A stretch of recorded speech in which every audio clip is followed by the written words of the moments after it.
Hello everyone, how are you all?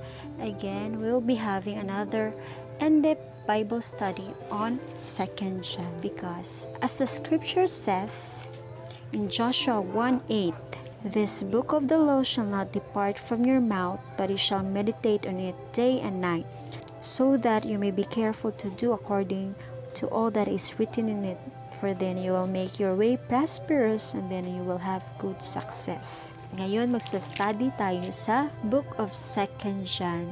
Although, one page lang ito, pero marami tayong matutunan sa book na ito. And, let's get started!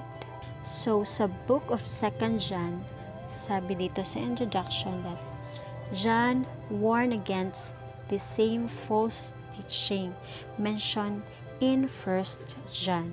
No, ina-warningan tayo ni John sa mga false teaching, and dapat alam natin tong mga false teaching na to para hindi tayo madaya, ng kaaway. And let's read it one by one, kasi the book of 2nd John has 13 verses only. So babasahin natin yan lahat. So let's read 2nd John verse 1.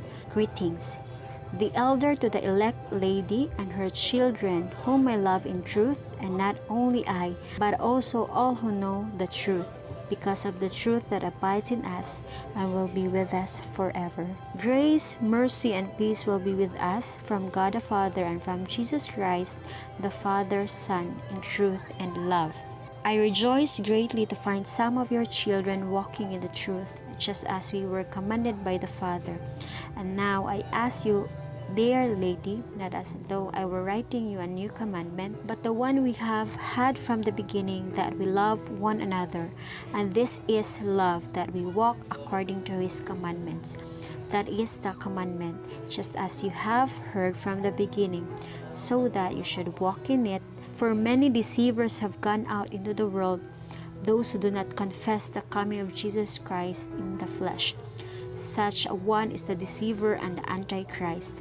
Watch yourselves, so that you may not lose what we have worked for, but many win in a full reward. Everyone who goes on ahead and does not abide in the teaching of Christ does not have God. Whoever abide in the teaching, tingnan nyo sa verse 9. Kapag hindi tayo nag-abide sa mga teaching sa law and decree of Christ, wala sa atin ng Diyos. Whoever abides in the teaching has both the Father and the Son. If anyone comes to you and does not bring this teaching, do not receive him into your house or give him any greeting. For whoever greets him takes part in his wicked works. Verse 12, though I have much to write to you, I would rather not use paper and ink. Instead, I hope to come to you and talk face to face, so that our joy may be complete. The children of your elect sister greet you. Ngayon, isusulat natin yung mga takeaways natin sa Book of 2nd John. Okay. Ni-remind sa atin ng scripture dito sa verse 5 that we must love one another. If we love one another, so we are abiding commandments of God. If we love God, must love one another. Yun yung first command ito ni Lord, that we must love one another. And the second one is dito sa verse 6, and this is love, that we walk according to His commandments. If you confess that you love God, you must abide in His commandments. You must read the book of law and apply mo to sa iyong sarili. To walk by Christ and with Christ. Do not be deceived. Nandito sa verse 7, for many deceivers have gone out into the world, those who do not confess the coming of Jesus Christ in the flesh. Na maraming nag-preach na hindi talaga. So number 3 takeaways natin is pinipreach yung kung ano yung good news. Kapag ikaw ay nagbabasa ng Bible, alam na alam mo yun kung siya ba isang false prophets. Huwag tayong magpapadeceive doon dahil sila yung mga antichrist, sila yung kaaway. Dapat hindi tayo nagpapadeceive ng mga kaaway. Next takeaways is, let us watch ourselves so that you may not lose what we have worked for.